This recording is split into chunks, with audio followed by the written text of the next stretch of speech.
இன்றைய ஜீவமன்னா. கர்த்தர் நித்தமும் உன்னை நடத்தி மகா வறட்சியான காலத்தில் உன் ஆத்துமாவை திருப்தியாக்கி உன் எலும்புகளை நினமுள்ளதாக்குவார். நீ நீர்ப்பாய்ச்சலான தோட்டத்தைப் போலவும் வற்றாத நீரூற்றை போலவும் இருப்பாய். ஏசாயா 58:11.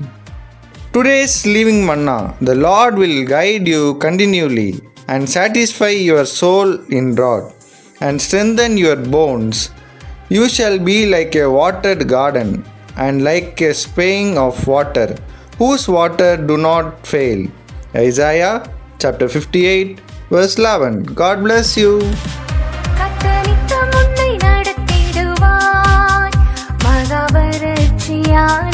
காலங்களில் உன் ஆத்துமாவை திருப்தியாக்குவார்.